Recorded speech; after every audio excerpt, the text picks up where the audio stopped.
Olá, pessoal, boa noite, salve, salve, namastê para todo mundo, tudo bem? Então, hoje a gente está voltando para nossa série de lives, projetos que transformam. É uma série de lives com os alunos do portal Yoga Educação, com professores, com profissionais que atuam com a yoga educativa em várias frentes, exatamente para mostrar um pouco desse dia a dia, como funciona essa dinâmica e temas muito interessantes. Então, deixa eu dar os avisos. Antes da gente estar convidando a nossa convidada, chamando a nossa convidada de hoje, que é a professora Ângela Moreira, que ainda não. Ah, entrou aqui, mas daqui a pouco. Ângela, já vou. Deixa eu dar os avisos agora. Já vou te chamar, peraí. Então, aviso 1. Nesse final de semana, a gente está tendo o Congresso Online Internacional de Fáscias. O Portal Yoga Educação, ele apoia. Então a gente tem ajudado nas divulgações. Para quem quiser se inscrever, o nosso cupom de desconto é o YogaEduc. O congresso ele começa agora nessa sexta-feira, 21, e ele está imperdível. Quer dizer, quinta-feira, 21. Ele está imperdível. São os maiores nomes atuando sobre fáscias. Para quem não entende o tema, eu acho que vale a pena pesquisar um pouquinho na internet. Você vai ver que vai mudar a sua percepção sobre o trabalho físico postural do yoga. Todo o nosso protocolo operacional, né, da prática da Hatha Yoga, que é a yoga educativa, ele é baseado num conceito que foi agora explicado nos últimos 5 anos como biotensibilidade. Então, quando você entende esse conceito, você vai ver como é mais funcional e aplicável a prática para diversas fases motoras. E a compreensão de como funciona esse tecido e o impacto dele no processo sensório emocional, ele é muito grande, tá? Dito isso, vai lá na nossa bio, os informes estão lá, tem algumas postagens lá no Instagram do portal. Você entra lá no Hotmart deles, faz a aquisição, coloca o cupom de desconto YogaEduc e curta o evento. O evento está imperdível, tá? Eu e Mariana aqui a gente já se organizou para esse final de semana, tá em função e está valendo a pena, tá? Aviso 2, nós prorrogamos o segundo lote, o primeiro lote até hoje, às 23 horas. Lembrando que a gente vai ter curso presencial em Niterói, tá? Nos dias 29 de setembro e 1º de outubro, e a gente já está fechando os alunos do primeiro lote, e a partir de amanhã o valor é diferente, tá? Esse valor pode ser pago no cartão de crédito. O curso está todo gravado na plataforma em EAD. Então você já estuda o curso, tira a dúvida com a gente, participa dos encontros online desse grupo, que na verdade é depois, mas a gente já está realizando às terças-feiras, à noite, e depois daqui, 19h30, a gente começa o grupo de estudos. E participa do Telegram junto com a gente. Então, assim, são mais de 40 horas de informação, além de 20 horas do Seminário Internacional de 2020, e você tem informação para você trabalhar de forma sólida e segura dentro da escola, tá bom? Então agora eu vou falar um pouquinho dessa nossa convidada, que essa é a pessoa maravilhosa, cheia de luz, que eu tive a honra de ver atuando no Simpósio Internacional dos Contadores de História, lá pelos anos de 2000 e lá vai bolinha, e que eu fiquei encantado. E depois ela me aparece no curso, e eu falei, uau, que legal! Porque eu lembrava dela no Mahabharata, eu lembrava desse conto. E ela tem uma bagagem gigantesca, tanto na parte artística, quanto na parte de pesquisa do yoga, quanto na parte de teatro físico. E ela tem uma elaboração muito sólida na questão da contação de histórias. Mas eu vou deixar para a doutora Ângela, para a dona Ângela, fazer as apresentações dela. Vou convidar ela agora aqui para entrar. Ângela, só você aceitar. E também não tão longe assim, 2010. Entrei ao contrário, caraca. Achei você! Tá aí? Tá tudo bem? Por que eu não tô te vendo agora, Maurício? Ué, eu tô te vendo. Você tem que acionar, tem um botão da câmerazinha. Se você aperta o botão da câmerazinha, eu sumo. Se você aperta o Ah, botão da câmerazinha, eu apareço. Tá me bom, mas vendo? pergunta se o povo está me vendo, pelo amor, e você também. Olha, eu tô te vendo. Eu tô te vendo. Então, Tô tá te ótimo. É vendo. uma pena. Ah, tá. A Daniele está dizendo que está normal lá. Então, está tudo normal. Aleluia. Namastê, namastê, aleluia, irmão. Namastê, aleluia. Namastê, aleluia, saravá. Aleluia, irmã. Então, senhorita Ângela, a gente tem um tema longo aqui, um tema profundo, muitas formas de falar, mas antes da gente estar falando desse tema incrível, se apresenta para o pessoal que está aqui no portal. Essa live vai ficar salva no portal e na Angelus, tá? Que a Ângela tem duas contas. Tem a Angelus Yoga e a Angelus Contos. Ela está pelo Angelus Contos, vai ficar salva por ali, tá bom? E aí, vocês podem assistir. E, Ângela, conta pra gente como você entrou no yoga e hoje, como você está atuando com a questão da contação de histórias e programa de valores. O povo quer saber. Oh, meu Deus. Gratidão, Maurício, primeiro de tudo pelo convite. Essas pessoas, o Maurício é um desses caras que a gente ama muito, mas nunca se vê, mas quando vê é uma alegria. É muita ocupação na vida desse homem, da vida da Mariana, enfim, nas nossas A gente vidas. tem que se encontrar lá no Campo de São Bento, porque volta e meia a gente se esbarra por lá. Quando eu estou lá em Niterói, eu estou sempre no Campo de São Bento. Tô com as crianças e uma bola de futebol. Você vai me achar. Não tem Bom point, problema. bom point. Então, a minha história com o yoga, de forma geral, né, começou bastante tempo atrás, né, uns 30 anos atrás, na verdade, quando eu estava morando em Londres, e daí eu conheci um pessoal do Osho, naquela época, que fazia meditação ativa, e eu entrei para isso, e logo na sequência fui para a Índia. Fiquei 4 meses mergulhado naquela cultura louca, sagrada, doida, e, e aí tudo começou com o yoga, né? E eu já em Londres fazia teatro físico, fui estudar isso, já fazia performance. E quando voltei para o Brasil, 2001, por aí, voltei para Curitiba, para ajudar a abrir uma escola de circo, a Circo Luz, de um amigo querido que morava em Londres. E lá eu tive a sorte de conhecer a Marta Teixeira, que estava abrindo a Casa do Contador de Histórias de Curitiba. E ela veio dar uma aula para o pessoal do circo. E eu fiz minha primeira aula, digamos assim, formal de contação de histórias. Aí, e me encantei. E nessa época eu fazia muita performance, né, com teatro físico e tal. E comecei a contar através da Casa do Contador de Histórias em instituições como lar abrigo para idosos, lar de crianças, fazendo trabalho voluntário e fui fazendo vários cursos. E aí me joguei, comecei a fazer apresentações de contação de história, porque eu vi que era um caminho muito legal, que você podia fazer tudo você mesmo, né? Você não precisava de grupo, de teatro, disso, daquilo. Eu podia resolver a minha arte sozinha, mais ou menos assim.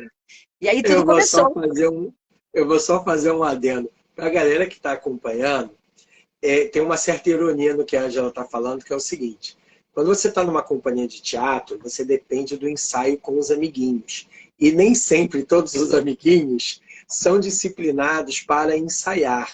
E aí ela está rindo porque ela sabe o que acontece. Então, quando você tem um trabalho, uma contação de história, e você está ali, é você com a sua disciplina, é que nem a gente na prática do yoga. Então, muitas pessoas da área das artes, pessoal que está convivendo a gente, pode botar coraçãozinho, quem sabe que isso acontece. O que acontece? às vezes você tem aquele amiguinho indisciplinado que ele acha que, não, sou artista, tá tudo bem, eu não preciso ter disciplina. E aí, tipo assim, não começa o espetáculo na hora marcada, ou então chega mais tarde do que deve. E aí, quando você tem um processo mais individual, que é um monólogo, ou a própria contação de história, cara, é outra questão, porque assim, você flui, não é? E aí as pessoas conseguem ver o, o artista como emissor de símbolo na questão educacional. Isso é muito importante, porque é um outro patamar, né? Desculpa, eu só estou É contextualizando, porque bom que você continue. É bom. eu estou rindo aqui por dentro. Não, porque assim, é claro, né? Eu amo o trabalho coletivo, né, Maurício? Mas tem uma hora na vida que você Isso. quer arrancar, quer arrancar. E se quem está junto não produz, você é prejudicado. E para mim foi uma solução para continuar dentro da arte e fazendo outras coisas que eu também gostava, né? Quando eu voltei para o Brasil, assim, eu já tinha uma formação de yoga, comecei a dar aulas esparsas ainda quando eu estava morando em Curitiba e mergulhei mais a fundo quando eu saí de Curitiba, fui para a Bahia, gerenciar uma organização de permacultura e arte. E lá eu comecei com um grupo de contação de história, com o yoga, e aí fiz aula de pilates, fiz curso de pilates solos, giroquinese. O meu mundo é muito dentro da fisicalidade e dos pensamentos, da imaginação. Aí juntei isso tudo e estou trilhando por aí até hoje. Aqui, Maurício, atualmente eu levo muito. É difícil você manter os dois caminhos, né? Mas eu estou conseguindo. Assim, manter profissionalmente o mundo das histórias com o mundo do yoga, por exemplo. Mas eu estou conseguindo combinar isso. Eu levo muitas histórias para dentro das aulas. Eu tenho uma parceria com a Biblioteca Anísio Teixeira, que é dentro do Campo de São Bento, então todo mês eu faço apresentação. Amanhã eu tenho apresentação lá. Eu faço cursos de histórias, acabou um agora, como resolver conflitos através das histórias tradicionais indianas, que me deu muitos insights. Produzir esse curso e fazer, porque eu tinha dado esse curso durante a pandemia e dei agora, foi muito legal. Então é isso, a gente vai porque a gente percebe que, principalmente, lidando com criança é fato real, né? As histórias nos aproximam, as histórias fazem tudo mais emocionante e faz com que o aluno grave aquela matéria na cabeça, grave aquele evento, né? Porque é uma história carregada de emoção, de aventura, de imagens, né? E a cabeça de uma criança é cheia é aberta para isso. O adulto também, né? Mas, enfim, é isso. Tanto que teve uma coisa engraçada, que naquele curso que você participou, quando você entrou, Mariana, eu falei assim, conheço essa moça de algum lugar. E quando você falou, eu fiz o Mahabharata no Simpósio Internacional de Contadores de História, né, eu Aham, trabalhei com a Bia, então, pô, aham. eu tô lá desde a primeira edição.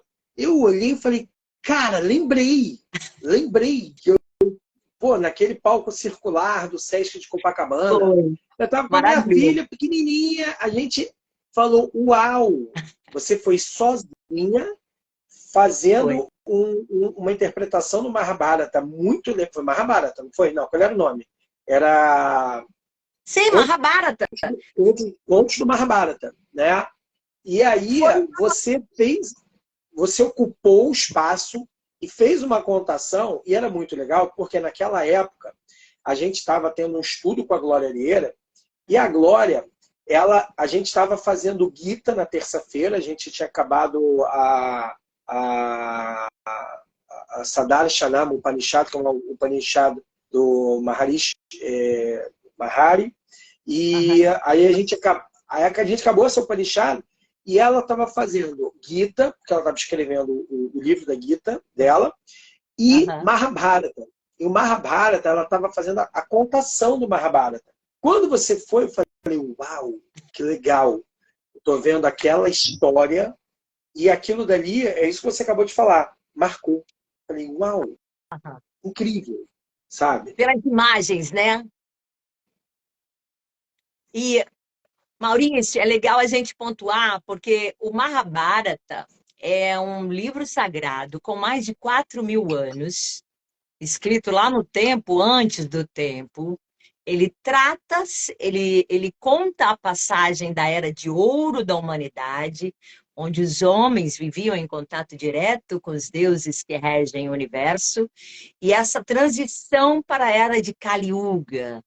E eu peguei vários livros, mas o que mais me encantou, e eu estou vendo aqui, eu separei alguns livros. Caraca. O livro que Os livros eu se adaptei, o livro que eu adaptei, que eu achei maravilhoso para contar e ficar mais degustante aqui para o Ocidente, é um livro que é Mahabharata pelos olhos de uma criança. Esse livro foi escrito pela Samhita Arni aos 8 anos. Essa menina, desde 3 anos, ela ouvia os contos. Ela é filha de uma mãe indiana e um pai inglês. Ela ouvia os contos, se encantou, começou a desenhar coisas sobre os contos. Aí a avó inglesa incentivou ela a escrever a versão dela. E ela escreveu uma versão maravilhosa, muito fiel aos contos do Mahabharata, mas mais, assim, é pelo olhar de uma criança. Então, essa apresentação que eu fiz lá e a apresentação que eu fiz há pouco tempo agora aqui no Solar do Jambeiro, ela teve essa adaptação como linha mestra, porque são contos densos, né? É história dentro da história dentro da história. Então, quem nunca leu sobre os Vedas, ou, sabe, estudou um pouco a cultura, fica meio perdido. Então, esse livro é um livro básico, assim, para começar. Você conhece esse livro? Conheço porque você falou dele para mim, Entendi, entendi. entendeu? Eu não conhecia porque eu tava lendo o material que a Glória estava disponibilizando para gente, que era tudo escrito à mão dela. Aham. E aí eu fui procurar esse livro quando você falou para mim. Eu não conhecia ele até que você ter contato para a gente no curso. E foi incrível, porque assim, é, é uma temática super profunda, tá? A Gita é uma coisa, a Gita é isso, o Mahabharata é isso, né? O negócio, eu estou contextualizando, e é exatamente um período em que eu tenho vários tratados da humanidade falando de coisas similares. Aí abre aspas, teoria da conspiração vai lá para longe, porque assim, você tem vários grupos falando de exemplos similares e o Bharata ele está em cima disso, e ele é incrível, né? Mas vamos continuar, que a temática de hoje está no nosso programa de valores e a gente ainda vai falar mais coisas, né?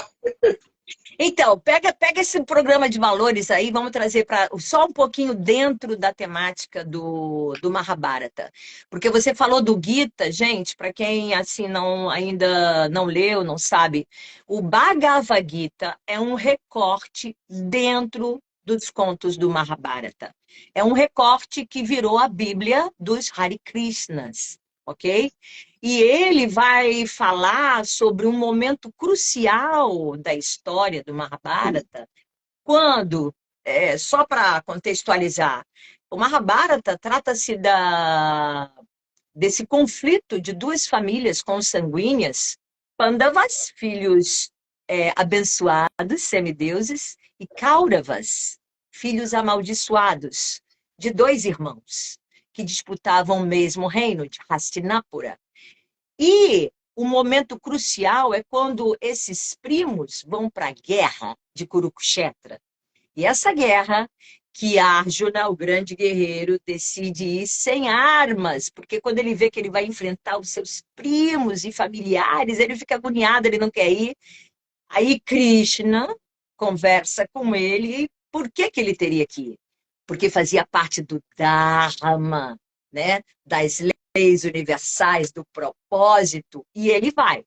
E aí, essa guerra é descrita de forma fenomenal dentro do Gita, né? E é cheia de valores, cheia de conceitos e é muito, é muito, é muito emocionante, né? Mas é bom É, situar as pessoas aí que estão chegando. porque, assim, todas as histórias, toda a contação de história, ela sempre vai falar valores socioculturais de um povo.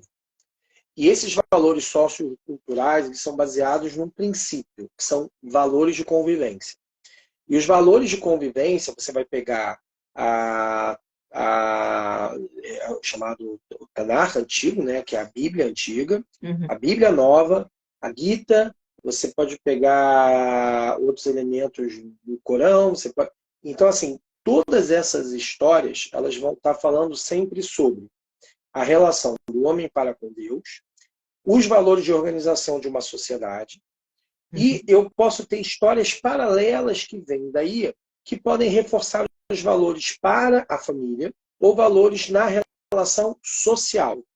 Então, todas essas histórias, que podem ser grandes épicos ou pequenos épicos, elas sempre têm elementos que podem ser trabalhados, e esses elementos eles mexem com o princípio que norteia uma sociedade, que são os valores. A Gita, né, a Bhagavad Gita, ela está falando principalmente sobre, por isso que ela fala de yoga, né, que o yoga é um darshana do hinduísmo, é um ponto de vista do hinduísmo. E o que é o yoga? É um Samprajnata Dharma, é um ponto de vista dos seguidores do Dharma. E o Dharma significa retidão. É a retidão, é aquela coisa que te dá a certeza de estar trilhando num caminho de valores. E o que a Ângela está falando é que, assim, a Gita é a etapa filosófica do Mahabharata, né? Porque a história é sangrenta, rola muito sangue, né? E ele tá e essa visão toda é exatamente em cima disso.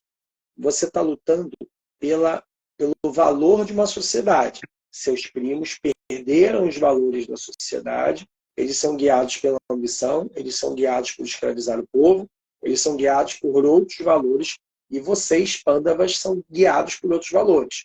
São valores que estão em choque para que depois você tenha uma sociedade que caminhe num rumo.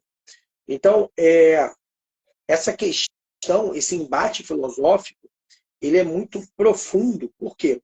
Porque ele tem a ver com essa relação, né? Você tem também outras questões, né? Você tem Arjuna como um kshatriya, um guerreiro, que ao mesmo tempo ele está ligado a Krishna, que é um avatara, né? Ele vem sem um processo de reencarnação e ele serve como um balizador, né? E na Gita, quer dizer, nesse momento do Mahabharata, ele está lá guiando a carruagem. E Arjuna era um dos maiores arqueiros do reino. E você tem uma situação que Arjuna tem uma hora que ele fala: eu não vou nesse conflito, porque do outro lado são meus familiares. E essa mesma situação de embate entre famílias, né, são núcleos sociais, você vê no Velho Testamento, no Novo Testamento, você vê no Novo Testamento exatamente uma releitura sobre perdoar ao próximo, porque você quer tentar evitar esse processo de cisão, tá? E você vai ver isso em vários momentos da cultura social da humanidade, né? Ou seja, então você tem Arjuna ali naquele conflito, até uma hora que ele fala: eu estou indo, esse conflito está acontecendo para que a retidão possa voltar à sociedade. E aí, quando a gente fala de valores na escola, os valores na escola têm um impacto muito forte, né? Então, todas as histórias trazem valores. Se eu vou... E por que a gente está falando isso, né, Ângela? Vamos contextualizar a galera, né? Por que a gente está falando isso? Tá bom. Vamos voltar, porque senão a gente vai lá no... Vai longe, né? Se deixar a gente de papo aqui, vai longe. Então, quando você contou toda a epopeia do Mahabharata, você trouxe para quem estava assistindo uma memória. Essa memória tem som, essa memória tem fala, essa memória tem imagem, essa memória faz um carimbo. E a reflexão dessa memória acompanha quem assistiu. E isso é o poder da contação de história. Fala daí. Falei muito. Eu só queria pontuar rapidinho para fechar o Gita, que é também a questão, essa guerra é uma guerra interior que o homem vive. Então, isso fica muito explícito, né? O Gita é uma guerra entre o ego, a ignorância e o caminho da luz, né? Por que que eu tomo essa decisão e não essa? E é o todo momento, como que você faz a sua escolha? Então, se a sua escolha é baseado no Dharma, na retidão, nos princípios que regem a lei, as leis que organizam o universo, elas vão para o bem, né? E eu acho isso muito bonito, né?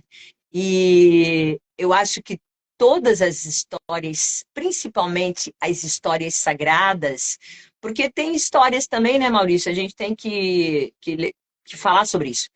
Tem histórias que você lê, tem histórias, eu tenho um livro aqui que é O Diabo se Diverte. A história é só para bom humor, tirar onda dos humanos, mas mesmo assim tem valores aí dentro. Mas o diabo se diverte. Não é essa história, de repente, que eu vou levar para uma escola, né? Para fazer parte de uma grade escolar. Então, assim, eu acho que a gente tem que prestar bem atenção nos tipos de histórias que a humanidade está precisando nesse momento. No momento que a gente vive com alunos estressados, né? Os jovens estão estressados. Isso antes era coisa de adulto, gente. O jovem está ficando com depressão, com ansiedade e alto nível de estresse. Cortisol aqui, ó. Então, quais as histórias sagradas que a gente leva para que essas crianças, jovens, possam se espelhar com novas imagens e recriar um novo ser? Entende o caminho que eu estou seguindo aqui, Maurício? Sim, porque a gente vive uma sociedade que vive uma crise de valores. E a gente vive uma geração anterior que viveu essa crise de valores e que hoje ela está perdida com filhos e ela não sabe exatamente para que direção rumar. Por quê? É um materialismo excessivo, a desconexão com essa inteligência existencial espiritual, que é um dos elementos da ciência do yoga, ou seja, ele faz uma conexão direta com esse relaxar interno. E mesmo que a pessoa adquira esse relaxar interno, processo da meditação, processo da volta calma, ele tem que lidar com essa relação de como eu vou construir valores com os meus filhos vão criar valores para a sociedade, qual o valor dessa família, o núcleo social, e como isso daqui vai operar, porque na visão do Dharma, o Dharma ele tem o Dharma da sua essência, da sua integridade, o Dharma do seu indivíduo, o que você, seus gostos e aversões, o Dharma a retidão com a sua família, né? Qual é o núcleo familiar que você recebeu quando chegou aqui no planeta Terra? Qual o núcleo familiar da sua comunidade e a comunidade maior que você está inserido? Então, esse processo de relação, ele, quando tem regras claras, e a retidão traz regras claras, a gente consegue fazer transições sem sofrimento. Quando as regras não são claras e as estruturas são disfuncionais, essas crianças entram em sofrimento porque a questão do núcleo individual e familiar ele está disfuncional.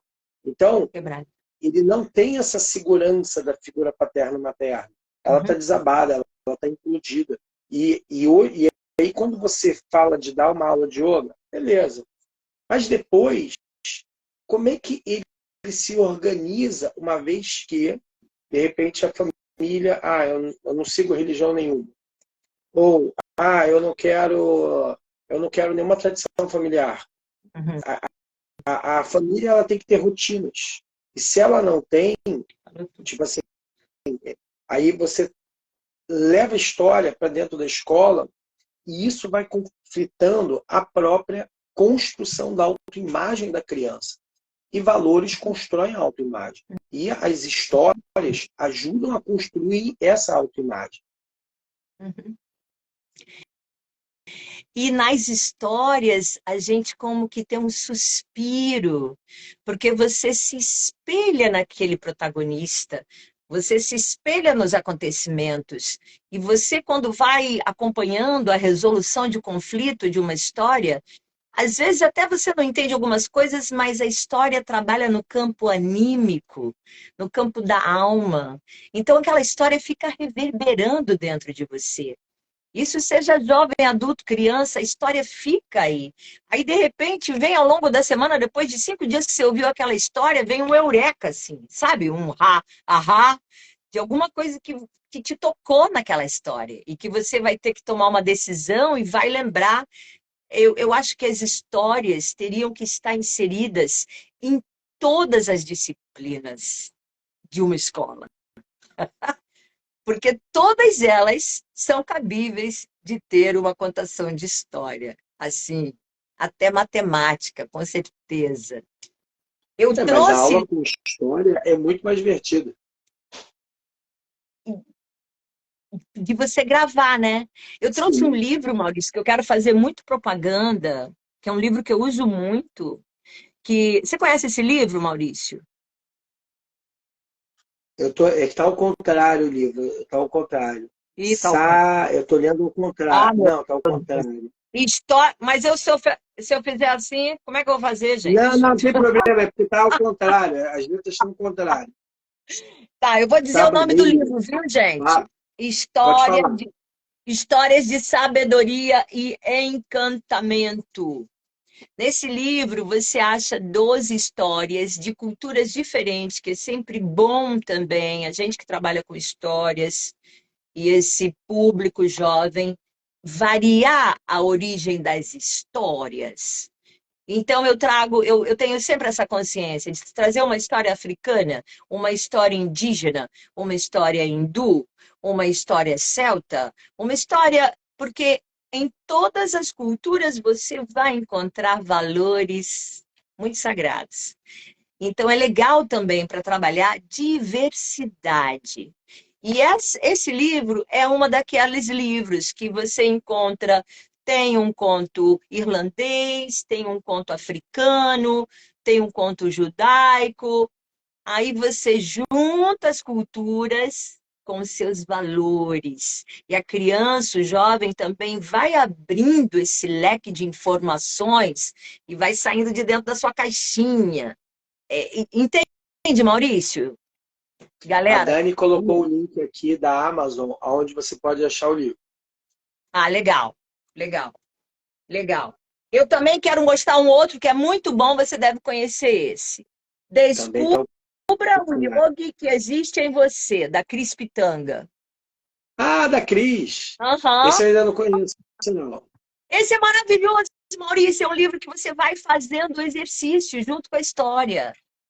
É um livro Ah, que legal. muito, muito, muito, muito maravilhoso. E é isso, gente. Hoje em dia tem livro, assim, de todos os gostos, né? Livro que tem altas ilustrações, livro que você vai acompanhando e tomando parte, sendo também protagonista da história, que é muito legal. Esse é um deles. Vou beber água. Pode beber.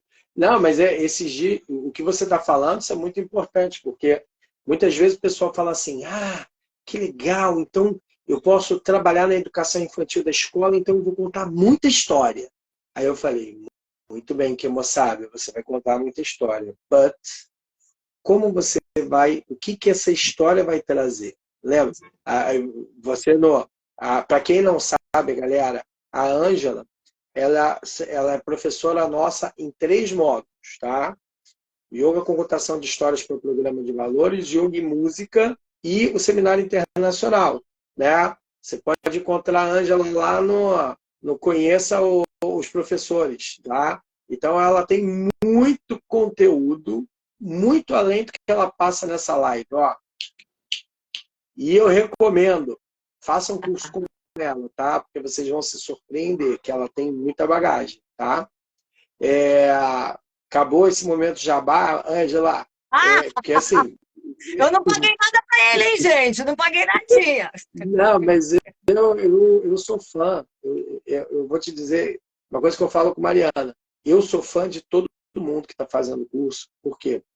Não só porque assim, vocês estão ali no dia a dia dando aula. Vocês não estão, sabe assim, num lugar que vocês Bobs, não estão... estamos bobs. Ah, A gente não está de bobeira, ninguém a gente está está de atuando. bobeira.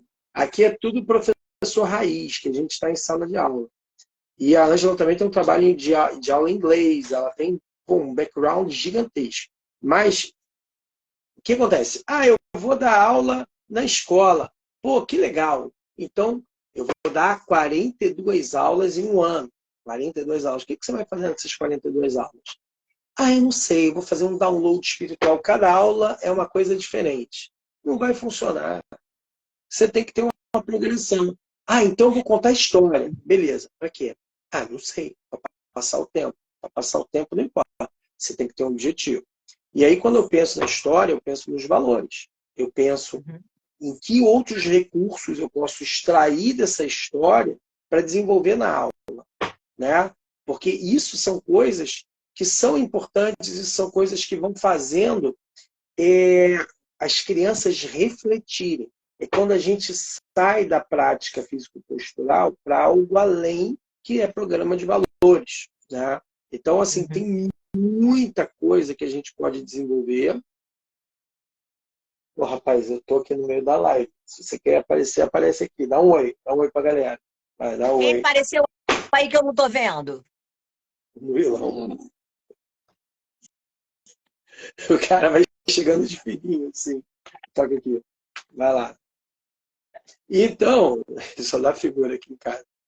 Eles falam, o pai sumiu, cadê? Aí ele tá lá no escritório fazendo live. Mas é isso, entendeu? Então, a história, ela dá muito recurso. Conta pra gente, Angela, quais são os recursos que uma história bem contada podem trazer dentro da escola? Olha, então, eu estava. Ano passado, eu trabalhei quase inteiro dentro da Júlia Cortinês, aqui, também no Campo de São Bento, né? Com criança de 8, 9 anos, nível Primeiro, Fundamental 3, né? Fundamental 3, primeiro, 8, 9 é segundo ano. segundo. Não, Então, terceiro ano, opa, e 8, aí 9, terceiro. como que eu organizei esse material? As crianças, primeiro teve uma conversa com os professores, diretora, para saber como é que estava aquela turma. Foram duas turmas grandes, de 30 alunos e tal. Como é que estão, como é que tem, quais são as questões aí? Ah, muita implicância, violência, um pouco de bullying. E aí eu fui ver as histórias. Esse foi um dos livros trabalhados aqui. Eu trabalhei também esse aqui do André Neves, que é o Obrigado, tá? Porque aí eu comecei a separar as histórias que falavam de amizade, de agradecimento, de perdão,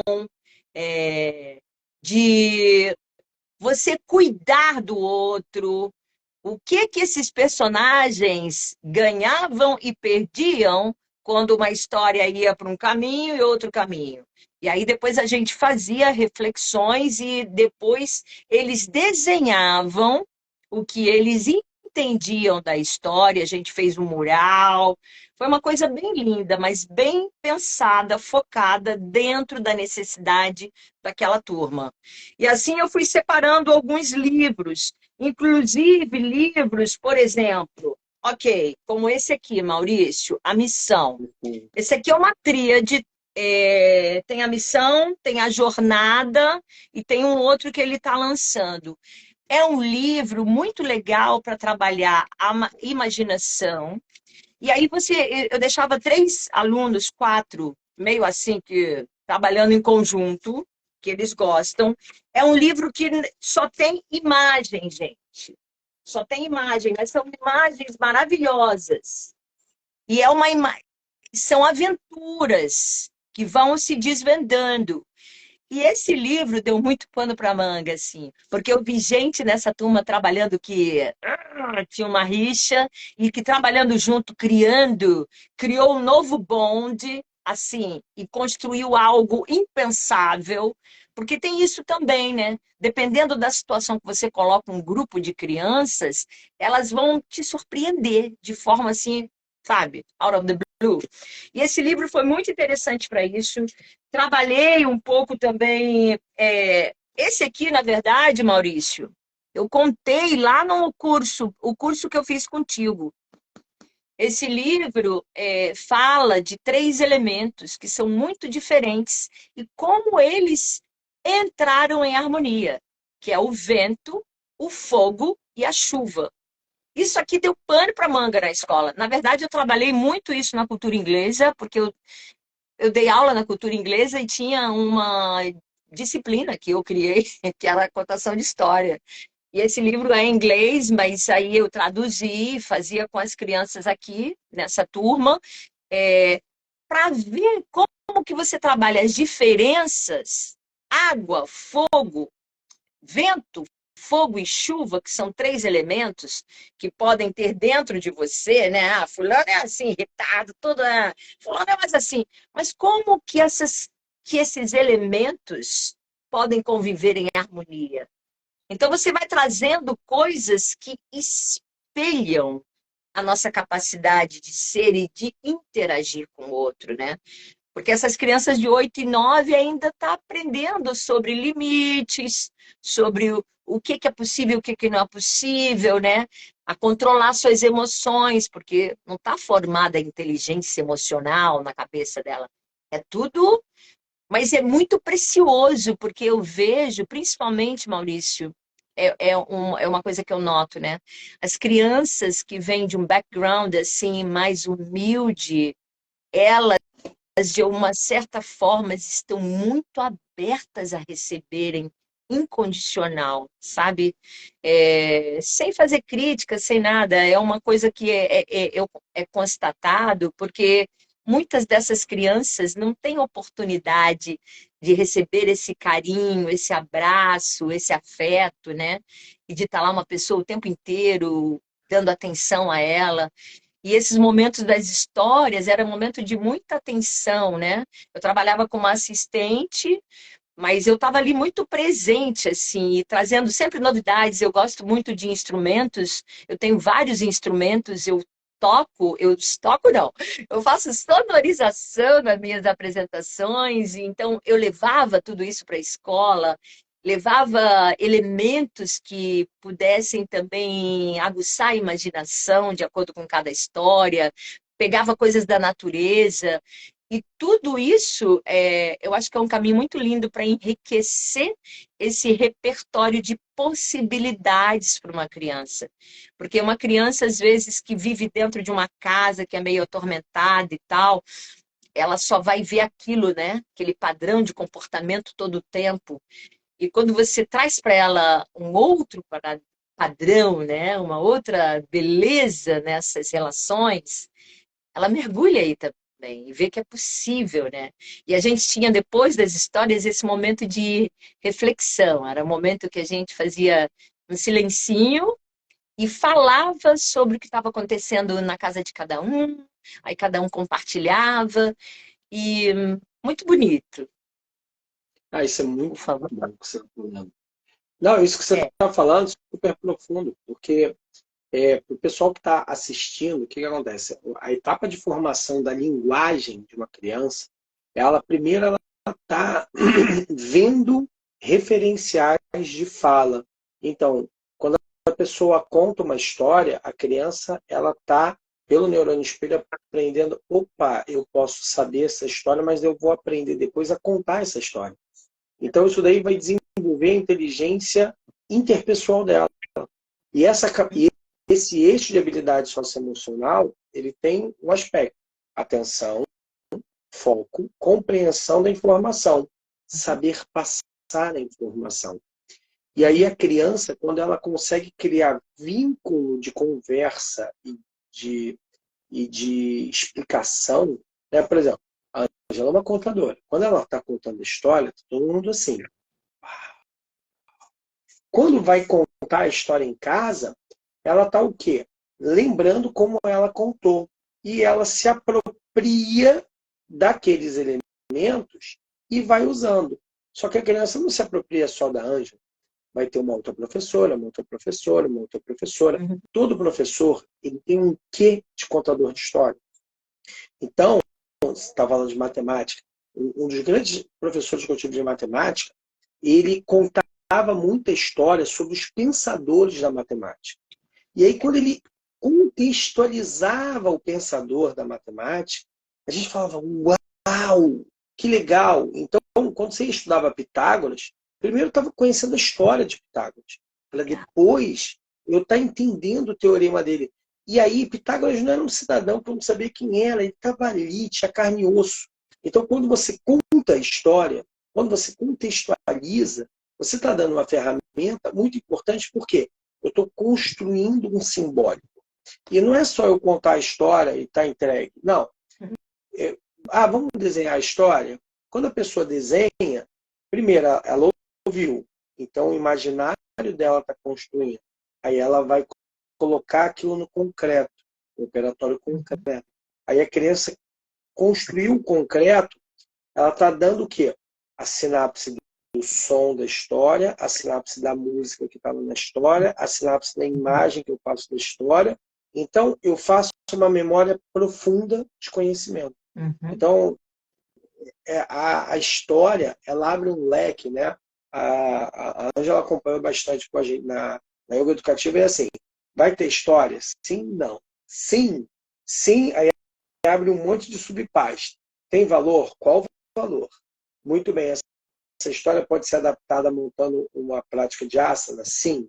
Essa história pode ser adaptada montando uma prática de relaxamento, meditação guiada? Sim. Essa história tem atividade de registro? Sim, não. Tudo? Se sim, você tem um monte de itens que você vai montando. Por quê? Você vai estruturar um planejamento. E aí, quando a coordenação recebe uma aula de yoga sólida, ela vai falar, uau! Então ela tem essa aula que está sendo apresentada aqui e ela tem mais esse elemento da história que, caraca! Ela vai falar, uau, que legal! Pô, Ângela, você pode usar, ao invés de você usar essa história, a professora Regente está trabalhando com essa outra história aqui, você pode usar essa? Aí a Ângela, pô, posso, vou adaptar. Adaptou. A criança vivenciou motoramente a história. A professora Marta Lobuzaro, ela criou a Floresta Mágica, Floresta Encantada, né, que é uma grande contação de história, e cada história é uma fase, uma vivência psicomotora, em cima desse conceito. E isso criou, assim, a criança, quando ela acaba as sessões da floresta, você fala assim, uau, eu estava na floresta, né? Não, é só na imaginação. E, desculpa, Angela, eu sou super empolgado com esse tema, para mim. Não vai, eu gosto dessa história aí. Não, vai, fala daí. Então, vamos lá. A gente estava onde mesmo que a gente se perdeu? A gente é bom, né? A gente se perdeu na floresta, igual Chapeuzinho Vermelho. Fala sério. Mas aí, então, nesses trabalhos que você tem feito, tá? Como você tem visto essa relação do yoga, né, toda a prática corporal e da história? As crianças, elas pedem histórias novas, elas falam que você vai voltar com essa história. Como é que você tem visto isso? Maurício, as crianças, elas, quando você dá histórias para ela, né, seja mesmo as histórias que elas já ouviram, elas adoram, né? Porque elas revivem aquilo de uma nova forma. Cada vez que você conta, tem um elemento novo, e cada vez que você conta a mesma história, é um elemento novo que surge, porque você descobre mais uma outra forma, né? Eu, às vezes, conto uma história 20 vezes e sempre ela está nova, né? Então, assim, o que eu vejo é que as crianças, elas estão muito abertas e sedentas por esse lado lúdico e esse lado que não é a história no virtual, entende? É você pular fora da tela. Eu acho que é isso que está faltando muito. É você pular fora da tela e ficar no presencial. E quando eu conto, eu sou muito. Eu venho do teatro físico, né? Então é muita performance, é muitas. E criança é envolvida por isso, né? Pelas ações, pelas aventuras. Isso você se aproxima da criança, porque de uma certa forma você está falando a linguagem da criança, né? Então, assim, é isso o tempo inteiro. E com os adultos, para mim, é a mesma coisa, porque eu acho que o momento da minha aula de yoga, pelo menos, né, que vem muito a contação de história, é na aula, é na hora do Yoga Nidra. Para quem não sabe, que está assistindo a live, sempre ao final de uma aula de yoga, a gente faz o Shavasana, que é a postura do corpo morto, o corpo inerte, e a partir daí a gente leva essa pessoa a relaxar, a um relaxamento profundo. Esse relaxamento profundo a gente chama de sono celestial profundo, que é o Yoga Nidra. E é um momento que você pode inserir uma história, pode inserir uma imagem, pode guiar de uma forma bem lúdica. E é um momento que eu gosto muito de inserir alguns valores e pensamentos de forma bem light aí, porque eu acho que quando você relaxa, a sua mente está muito propícia a isso, né? A receber, a degustar, que estiver aí. Então, é um momento legal, assim, de você trazer, por exemplo, as histórias. Ai, cá. Tem muitas coisas, gente, muitas coisas para falar sobre esto todo. Angela, rapidinho, tem a Daniele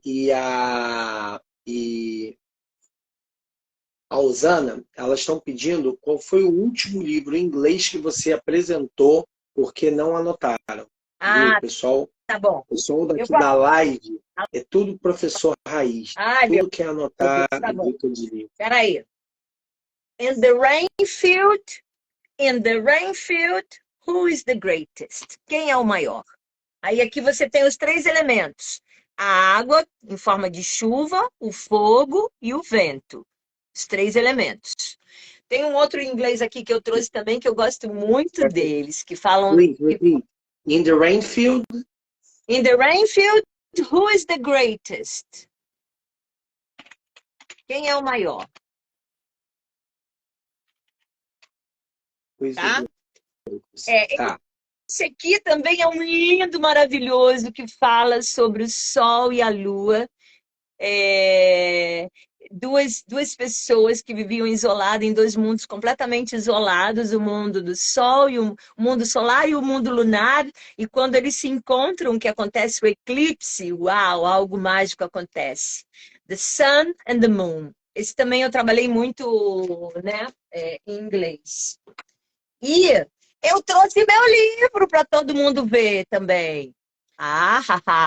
Esse livro é demais. Tinha que trazer, fazer um jabá de propaganda. A menina Yogini. Só tem, gente, agora 3 desses que sobraram, da menina Yogini. E é um livro que também tem uma parte que te leva a fazer um exercício. É uma história que foi inspirada numa história minha com o meu pai, o meu papito com Alzheimer, mas né, a história eu relato de forma que eu sou uma criança de 10 anos, 9 anos, que está em contato com o seu avô que adquiriu Alzheimer e ela procura a cura através das coisas que ela sabia do yoga e outras cositas mais. E é bem interessante. Tem na Blux de Botafogo, viu? Pode ir lá adquirir. Só tem, acho que, 3 exemplares agora. Eu tenho o meu autografado, mas eu vou dizer, esse livro, ele como você já tinha contado para a gente a história de base, quando a gente leu aqui em casa, uau, lágrimas rolaram, porque assim, Ah, você colocou, assim, a gente conseguia ver a sua voz narrando a história. que legal. Quando a gente lia, a gente estava ouvindo a sua voz na narrativa da história. Que legal. E aquela relação, pô, ela assim, incrível e dá para trabalhar muita coisa. E dá para trabalhar yoga, ó. Tem as Sim, posturas do yoga, muitas coisas legais. Olha, tem outro muita coisa. livro que eu aconselho, gente, André Neves é um tchutchuco. E ele tem vários, né, gente? Esse tchutchuco tem vários. Ele, além de ser ilustrador, ele é escritor, ele é maravilhoso. O livro do Obrigado é maravilhoso. Tem o Obax, tem esse... Obax é maravilhoso, né? Quem nunca leu, tem que ler. Tem que levar para a escola.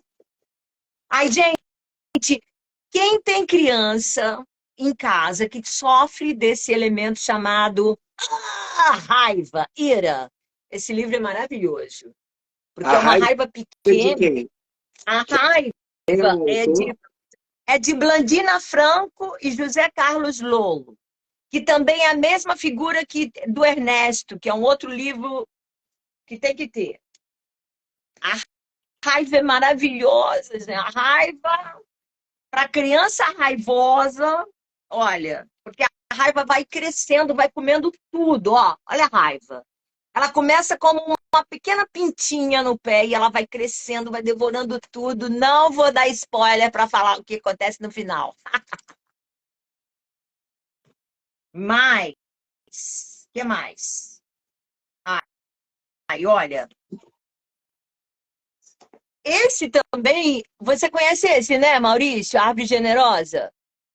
Árvore generosa, sim. A gente, a árvore generosa é para falar de climate change, mudança climática, é para falar da compaixão por todos os elementos da natureza. A árvore generosa para mim, é tão profunda essa árvore generosa, é maravilhosa. Tem que ter. Tem livro que o professor tem que ter. Não é pegar emprestado, não. Tem que ter, meu filho. Tem que comprar, tem que ir lá na estante virtual. Se não está dando para pagar na travessa, na Blux, vai para a estante virtual, viu?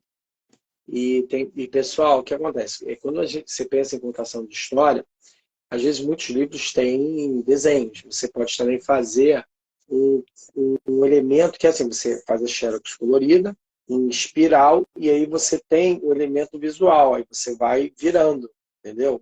Isso é um outro recurso que também tem, porque você pode, assim, tem várias formas de você contar a história. A história ela pode desenvolver um programa de asanas, né? Normalmente, a aula básica que a gente faz em educativa, eu não tenho como adaptar 100%. Então, a aula de contação de história é uma aula especial. Ela começa com o objetivo, a história. E tudo que eu vou desenvolver da história. E aí você tem esses elementos que é sempre legal. Quando você já contou a história, a criança já desenhou, aí você vem com o livro. Quando você vem com o livro, a criança vai falar, uau! E aí, sempre que ela olhar o livro, ela vai falar assim, nossa, eu vivi essa história no meu corpo. Eu fiz a marcha imitando um animal dentro dessa história. Eu fiz os sons dessa história, eu cantei a música dessa história. Então, é uma história que ela cria raízes profundas. E aí, o valor dessa história é um valor que é mais facilmente acessado, né? Com certeza. Olha, Maurício, que eu achei, eu quero te mostrar. É o Mahabharata, de Samhita Arni. Esse aqui, gente, que é o que foi escrito por uma criança de 8 anos. Olha os desenhos, gente. Os desenhos é assim, ó. Os desenhos são maravilhosos. É muito, muito legal. Todos os pândavas. É muito legal. Eu quero indicar um, porque agora o mundo está dominado pelas meninas, pelas mulheres. Então, esse livro eu tenho em inglês e em português. É Good Night Stories for Rebel Girls. São, Night Stories é, for Rebel Girl. yeah. São boas histórias de dormir para garotas rebeldes. Esse livro já foi traduzido. E são histórias, gente, porque a gente tem muita. Eu gosto de falar disso também, Maurício, me dá uma permissão. A gente tem muitos protagonistas de histórias masculinos, né? Então, existe um movimento agora também de trazer as histórias com as mulheres protagonistas dessas histórias. Esse livro, ele traz isso. E tem um outro que eu tenho aqui, maravilhoso. Peraí, eu sei onde ele está, rapidamente. Enquanto você está procurando o livro, Vai, a vai. Daniele, ela colocou aqui: estou dando aula de yoga do riso para crianças atendidas pelas CRAs aqui da minha cidade. Esse livro de raiva será valioso para mim. Olha como as dicas que você está dando, eu falei, o povo aqui da live é professor, a galera gosta de anotar, e isso são dicas assim que valem muito a pena. Muito Para quem legal. não conhece o Yoga do Riso, a professora Angela Moreira também é formada na técnica do riso e tem um Porra! background muito legal para a gente trabalhar. E lá em Niterói, a gente vai estar fazendo uma sessão de yoga do riso, no sábado, na parte da tarde, no final. Tá? Então vai ter aula, uma prática de manhã, uma prática da tarde, a terceira prática é riso. Tá? Que já o pessoal de Niterói já sabe que é defeito. Então, para a Legal. galera que estiver lá, sabe que vai ter aquela risadinha no sábado, no final do dia. Mas fala daí. Você achou o livro? E aí? Tá, eu achei. Esse livro aqui, gente, é simplesmente maravilhoso. Aí quando você vai ler, eu fiz esse livro aqui, eu fiz podcast de algumas coisas desse livro, de algumas histórias desse livro. É, Extraordinárias Mulheres que Revolucionaram o Brasil. Aí eu já estou partindo para a história no campo dos fatos, né? Porque esse livro vem retratar a história de mulheres maravilhosas, fenomenais, que viveram no Brasil, fazem parte da nossa história e que nunca foram reconhecidas, que a gente nunca estudou, gente, na escola. Nunca. E nem agora, ninguém estuda. Tipo Maria Felipa de Oliveira, uma brava senhora lá que foi fundamental na coisa dos quilombos. Maria que aí tem a primeira mulher que Ada Rogato, essa me encanta profundamente, porque ela era chamada de ave solitária, porque ela fez voos fantásticos na década de 40, atravessando a América Latina, cruzou o Atlântico num avião solitária, Ada Rogato. Tem, tem coisas aqui da nossa história que a gente nunca ouviu.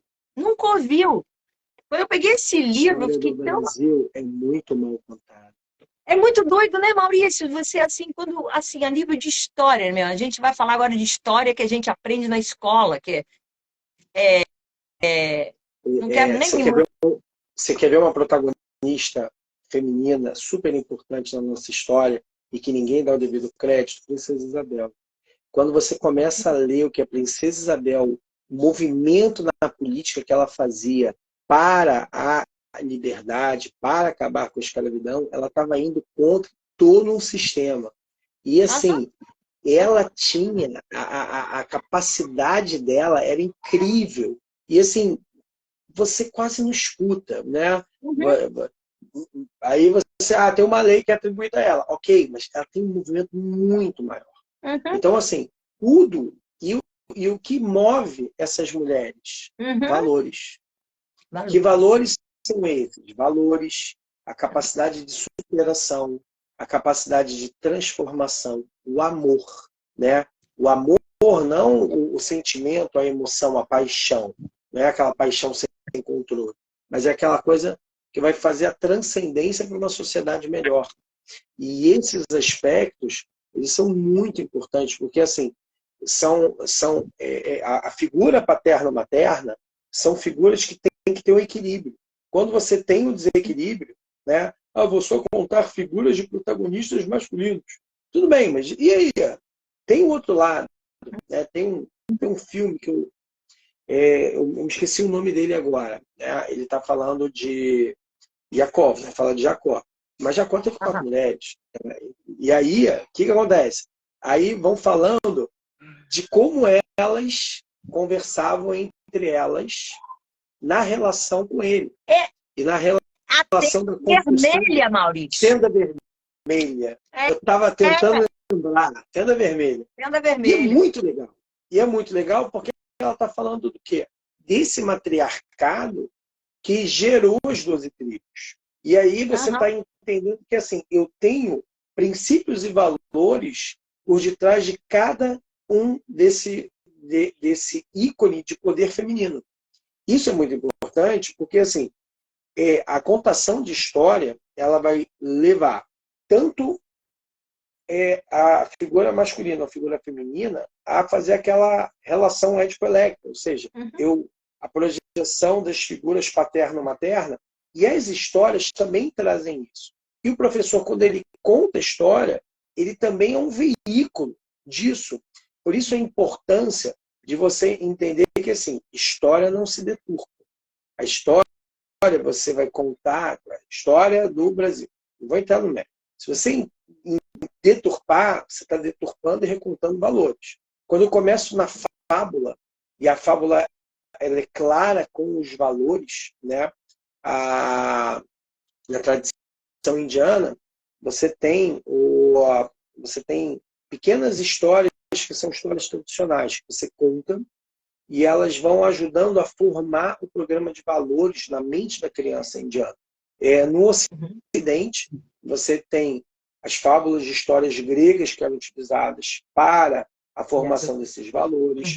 Na judaico, você tem histórias que formam os valores. Na cristã, você tem histórias que formam os valores. Na judaico-cristã, o eixo da Bíblia que está formando valores. Então, todas as histórias têm protagonistas masculinos e femininos. E uma das coisas que eu gostei muito na Tenda Vermelha foi que ele falou assim, tem uma galera aqui também que tem voz, que precisa ser ouvido, e tem um outro ponto de vista sobre a história. E isso é muito importante, por quê? Porque ajuda o universo, ajuda o feminino a se organizar internamente com força. Né?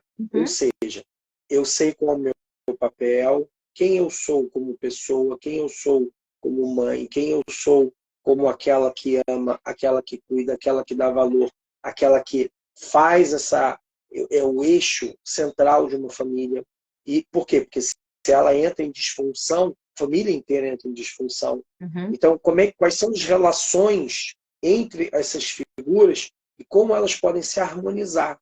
E é muito interessante porque quando você estuda essa parte de programa de valores, a outra foi a Leopoldina. A Valéria está falando, Leopoldina também. Nossa, tem assim, as protagonistas, né? Nossas protagonistas femininas na história, elas são incríveis. E é muito importante que essa história ela tenha. Eu tenho os protagonistas femininos, os protagonistas masculinos, cada um tem a sua função. E quando a gente conta uma história, a gente está dando um poder para aquela criança, que ela fala assim, eu vou buscar a força daquela heroína, eu vou buscar a força daquele herói para eu poder superar o desafio. Né? Que é exatamente, o herói, ele supera o desafio. Senão você vai criar aquela coisa meio, não, eu não posso superar o desafio, eu vou ficar com medo aqui encolhidinho. Não, protagonista ele vai enfrentar o Sim, desafio, vai se transformar no desafio. exatamente. E é isso que traz assim, essa questão dos valores, como isso é importante. Hum? Né? Me empolguei, foi mal. Foi maravilhoso! Eu acho que assim, nessa questão desses valores, tem muitas coisas legais assim também que a gente pode trazer para dentro desse campo. Atualmente, por exemplo, que a gente fala muito do povo da floresta, dos povos originários, traga para sua mesa Daniel Munduruku. Daniel Munduruku tem contos lindos. Esses contos indígenas brasileiros também eles dão voz ao povo da floresta. E eu acho muito importante nesse momento, na verdade, trazer essas vozes, né? Não só femininas, como esse povo, enfim. Eu acho que tem um mundo tão vasto, né, Maurício? Mas, de novo, eu acho que para a gente estar trabalhando com criança jovem, principalmente dentro de uma escola, você tem que partir de uma conversa com os professores para saber como estão, quais são as relações que se apresentam nessa turma, né? Que eu vou começar a lidar. Porque aí você vai ter insights para saber qual vai ser o teu repertório, né? Você falou uma coisa super importante. Para o pessoal que está ouvindo, né? Dentro da yoga educativa, o programa de contação, yoga com contação de histórias para programa de valores, ele tem um modelo de trabalho, não que ele é rígido, tá? Mas ele é só para que a gente possa fazer essa conversa com a coordenação pedagógica, tá? Uhum. Porque é uma coisa que a Ângela ela deve lembrar disso, que eu faço uma eu conto eu faço até uma certa piada, né? Eu falo assim, legal, eu vou dar uma aula para o pré-1, então eu vou dar 40 aulas em um ano. Se eu contar 40 histórias em um ano, eu tenho repertório. Aí eu vou dar aula para o pré-1 para o pré-2. Então você vai repetir a mesma história para o pré-2? Opa! Então são 80 histórias que você tem que criar. Não, eu vou dar aula para o pré-1, pré-2, primeiro, segundo. Opa! Você já está em 160 histórias. Meu irmão, nem se você for a biblioteca de Alexandria, você vai conseguir criar tanta história assim para dar aula. E aí você vai dar o quê? 8 aulas por dia? 5 aulas por dia? Não dá. Não dá. Aí eu brinco com a galera. Tu vai, ó. Então, na yoga educativa, a gente tem um modelo de trabalho que é exatamente que assim, a história, quando ela entra, ela tem um trabalho bimestral, trimestral, para a gente explorar todo o potencial da história que ela pode trazer para a gente no turno. E é muito importante que, assim, você não vai... eu vou contar uma história, a coordenação não vai saber. A coordenação tem que saber o que você está apresentando no programa pedagógico. Uma coisa é, de repente, sei lá, um dia tu contou uma história assim, aconteceu isso. Não tem problema. Mas quando você vem com elementos, isso tem que constar no planejamento. E tem que constar como você está desdobrando essa história. Para quê? Para que haja um resultado efetivo em termos de programas socioemocionais. E aí, tipo assim, tem muita coisa que a gente pode falar, porque valores são elementos que constroem ou destroem uma sociedade. Né? Valores constroem, a ausência dos valores destrói uma sociedade. E muitas crises, né? A própria Kali, vamos voltar lá para a própria Kali Yuga é a subversão e a ausência dos valores, né? E aí você tem esse lugar que os valores eles são trabalhados na família. A escola ela está num ambiente comunitário. A escola é o lugar da comunidade, onde as crianças começam esses primeiros vínculos sociais com pessoas fora da sua família. E aí são o lugar onde os valores das famílias começam a entrar na relação da sociedade. Então, é muito importante quando esse ambiente da escola ele também é regido por questões de valores. Por quê? Valores que norteiam e valores que organizam o indivíduo para que ele possa ser funcional, para que ele possa ter uma capacidade de olhar além, né? Não ser refém, você é refém das emoções. Não, eu tenho que eu vivo a emoção, mas a minha cognição ela está em um processo de funcionamento. E aí é legal porque assim, a história traz a emoção e a razão ela entende aquilo que ela viveu. E aí eu tenho a experiência motora. Rapaz, tu quer aparecer na live, vem aqui, dá um oi. Dá um oi. É outro. Sem ter alguém pedindo alguma coisa. Né? Já pediu? Tchau. Aí, não. Fofo. Então, só com supervisão aqui. Não. Bom dia. Não. Eu conheço. Você tem que entender que sempre tem aquele que quer o dedo, leva o braço, aí você, tá? E aí é isso. Então você tem os valores, a história é incrível. Então, assim, quando você está montando o planejamento, pessoal, olha, vocês têm uma profissional aqui que é a Ângela. A Ângela tem um background de histórias maravilhoso. Então, assim, nossa, uma história dela que ela está passando aqui para vocês te dá um planejamento de 3 meses. Ou seja, eu tenho 3 meses de atividades complementares à aula que eu estou fazendo ao longo desse tempo.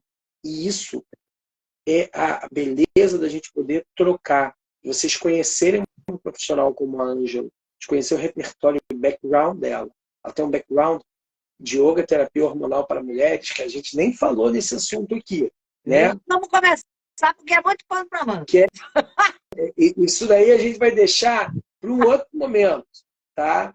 A gente vai fazer uma live sobre isso. Aí, nem no Joe. Aí você vai fazer com Mariana, né? Eu falo assim, Maurício, você sabe trabalhar yoga para gestante? Não, eu não senti dor em nenhum dos 4 partos. Então, eu não sei o que acontece. Eu sei na teoria, mas eu não sei na vivência. Então, eu não tenho como... Criança, ok, mas nisso eu não tenho. Então, e você tem uma pesquisa incrível, né? Você, uma outra pessoa que eu já te apresentei também, que é a Sandra, que tem um trabalho, um background muito legal, a Milone. E o que acontece? A gente tem isso. Então, assim, essa moça que está aqui nessa live, ela tem uma bagagem maravilhosa. Pessoal, não está seguindo o perfil da Ângela? Segue, tá? Porque, assim, tem muita coisa legal. Então, Ângela, vamos lá.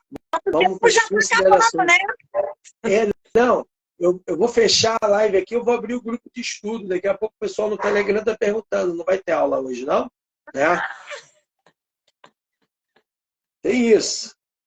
Aí o pessoal daqui a pouco... Muito bom, Maurício. Ai, que bom que a gente vai estar junto no dia 29 e 30, né? Isso é muito bom. 29 e 30.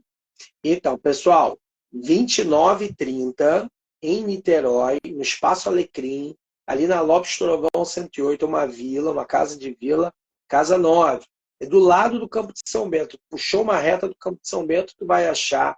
Dá para estacionar perto, tem restaurante, e, cara, aí é super tranquilo, tá? É um meio bairro com uma pequena floresta maravilhosa, que é o Campo de São Bento, e você está 2 quadras da praia para dar uma volta. Então, assim, é muito bom.